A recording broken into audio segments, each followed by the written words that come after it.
Second thing I do when working in cases that I think we could apply to how we investigate the resurrection, or anything actually in the Gospels, and that is we have to think about the nature of evidence broadly.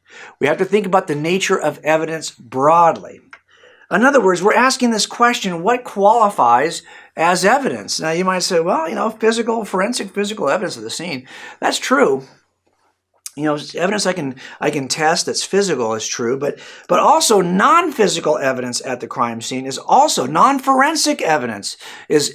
Some of the evidence can't be tested with forensics. Some of it can. Some of it with forensic sciences, but some of it's not even going to be physical. So it turns out that both sides, both kinds of things could qualify as evidence. Both kinds of things could be used in a criminal trial to make a case.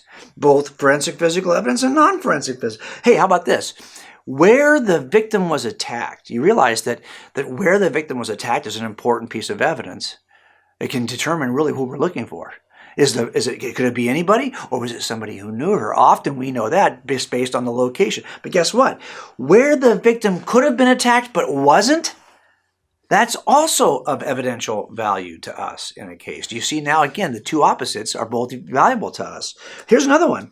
Items discovered at the crime scene. Of course, stuff you discover at the crime scene, that could be used as evidence. How about this? Stuff that is missing from the crime scene. Well, that also has evidential value. Do you see the pattern here? How about this? Words the suspect said. Well, that would count. How about words the suspect could have said but didn't? Yeah, that also counts.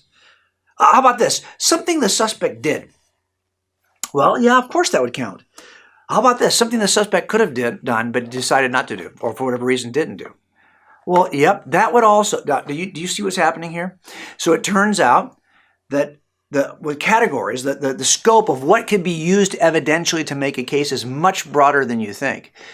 Everything and anything has the potential to be used to build an evidential case in criminal trials. This is true. Same is true, though, when we're making a case for Christianity. Well, we have some internal textual evidence from Scripture. Well, of course we could use that to make a case, but we could also use external non-textual evidence.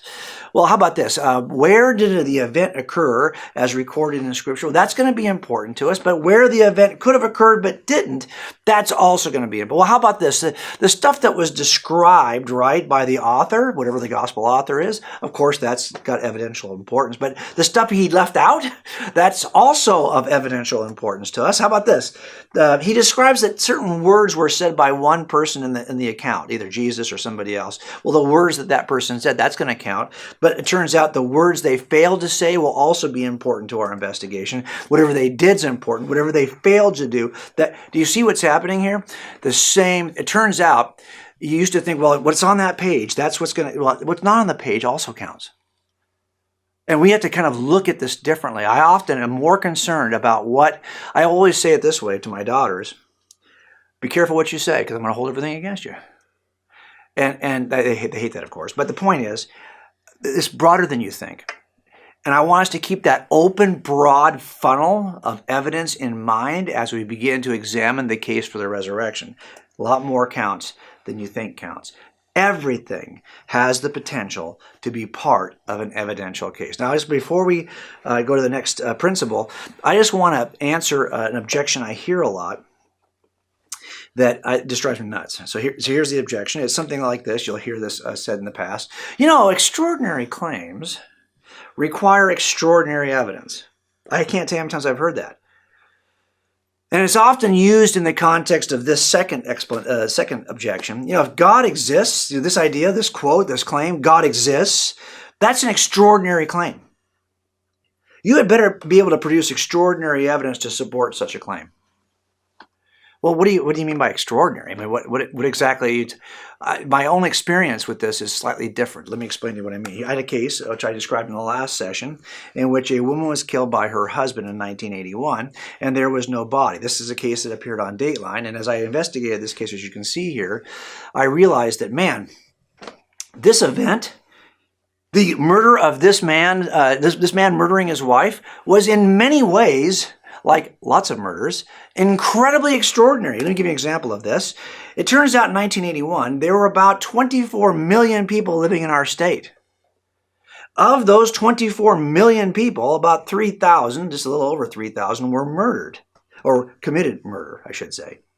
That's 0.01% of the entire population of California.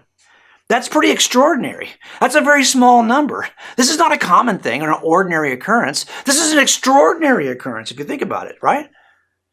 And it turns out, of all these people who committed murder, 0.01% of the population of California who committed murder, one of them, just one, was a guy named Michael Lubon.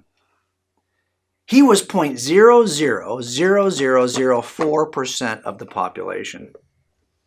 That's an extraordinarily small and rare. This dude was special, right? And exceptional, if you think about it. Not just ordinary. This is not an ordinary event. This is, by the way, most murders, well, all murders are, given the number of people who live in our country and the people who commit crimes in our country, they are extraordinary events. But this is even more extraordinary event because, as I told you in the last session, we didn't work this as a homicide for 6 years after it was reported as a missing person. We had a missing person report, nothing else. 6 years later, someone decides, well, she never came back. That doesn't happen. I mean, you tell me that she never came back. She left 2 small children. She never once called. She never. This is a murder investigation. We're like working it as a murder now, but now we're 6 years behind the curve. So, in addition to this being very rare in terms of the number of people who are living in California, this is even rarer in terms of murders because we had no physical evidence and we had no body. And as you can see here, we had no crime scene. And we had no one's cooperation. That's right. He's not going to cooperate with us. His family doesn't think he's guilty. Worse yet, Carol, his wife, their family loved Mike. They didn't believe Mike was capable of doing this. They didn't want to lose both their daughter and their beloved son-in-law. They weren't cooperative either. So we have a case now that's rare to begin with, but now it's even more rare because it's a unique case. This guy had no history of violence. Most murderers we can go back and find at some point they had a history of violence. Not here.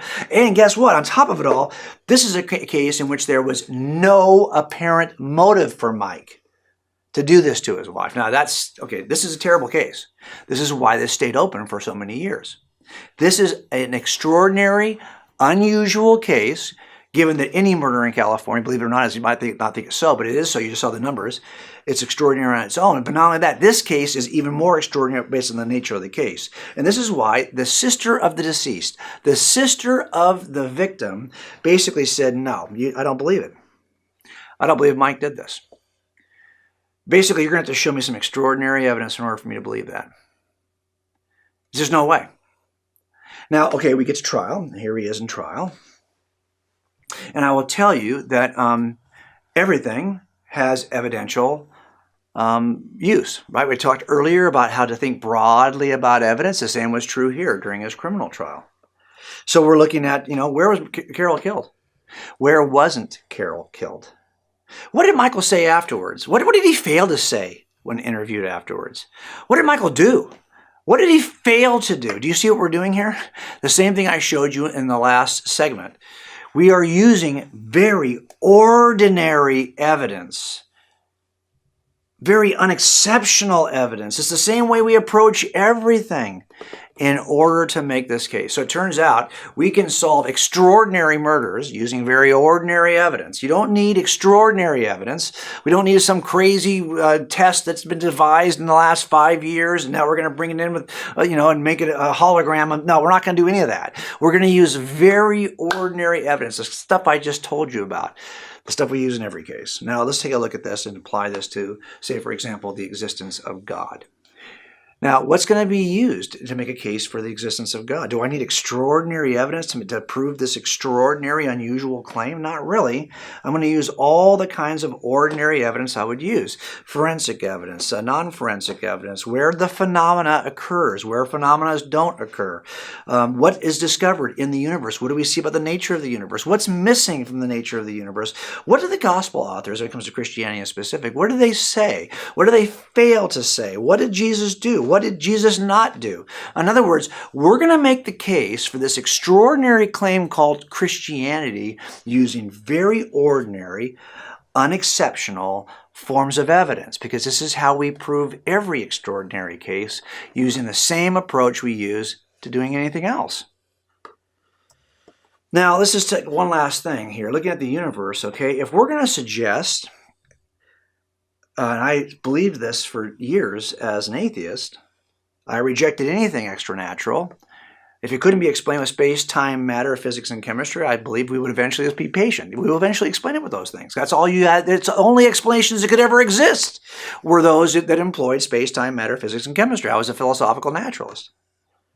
But if we're going to suggest that the universe leapt into existence from nothing and appears fine-tuned without a fine-tuner, and life emerges from non-living, these forces of physics and chemistry can create life from non-living matter that appears to be designed when there's no designer, and that there's consciousness somehow emerges, immaterial consciousness somehow emerges from matter, from material, and there's somehow the appearance or the emergence of freedom, of free agency just pops in here, even though the system itself is deterministic, and somehow there are moral obligations to physics. I mean, and there's we're only morally obligated to persons, but if we're going to suggest all of this comes from just space, time, matter, and physics, well, that really would be an extraordinary claim. And it seems to me then the burden goes right back to the other person to have as much extraordinary evidence, because those claims are even far more extraordinary than ours.